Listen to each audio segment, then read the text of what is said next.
Hi hello అండి, welcome back to my channel. నేనైతే ఇవాళ హెల్దీ వెర్షన్లో వీట్ నూడిల్స్ ఎలా ప్రిపేర్ చేయాలో నేను చెప్తున్నాను ఇక్కడ. జీరో మైదా, ఓన్లీ వీట్ అండి ఇది. ముందైతే మనం వాటర్ తీసేసుకొని బాయిల్ చేసుకోవాలి. ప్యాన్లో వాటర్ తీసుకొని కొంచెం ఆయిల్ పోసుకొని నూడిల్స్ అన్నీ బాయిల్ చేసుకోవాలి.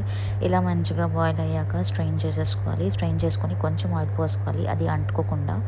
అండ్ ఇక్కడ ఎగ్ తీసుకొని ఇంకో ప్యాన్ వేసుకొని green chilli sauce, soya sauce, vegetables అనేవి రెడీ పెట్టుకున్నాను నేను.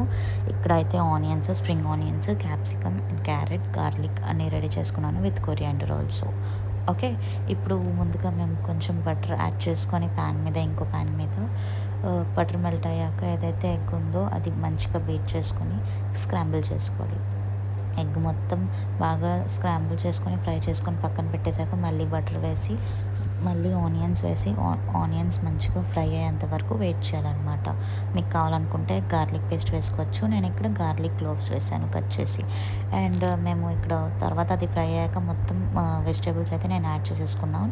సాటెడ్ చేసేసుకున్న తర్వాత కొంచెం సాల్ట్ వేసేసుకున్నాను. నేను వైట్ పెప్పర్ యాడ్ చేశాను, మీరు కావాలంటే బ్లాక్ పెప్పర్ యాడ్ చేసుకోవచ్చు.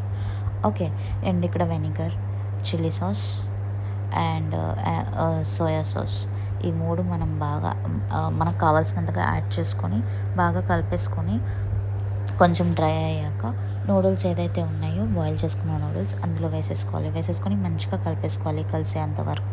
ఓకే, మొత్తం కలిసిపోయిన తర్వాత ఏదైతే స్క్రాంబుల్డ్ ఎగ్ ఇందాక మనం ఫ్రై చేసుకుని పెట్టుకున్నామో ఆ స్క్రాంబుల్ ఎగ్ వేసి కలిపేసుకోవాలి. And at the end of the time మేము ఇక్కడ ఏదైతే కొరియాండర్, స్ప్రింగ్ ఆనియన్స్ ఉన్నాయో అది కూడా స్ప్రింకిల్ చేసేసుకొని మంచిగా కలిపేసుకొని మంచి ఆనియన్స్లో సాస్తో గార్నిష్ చేసుకుంటే రెడీ హెల్దీ వర్షన్ నూడిల్స్. మీకు నచ్చినట్లయితే do subscribe to my YouTube channel. Thank you, bye.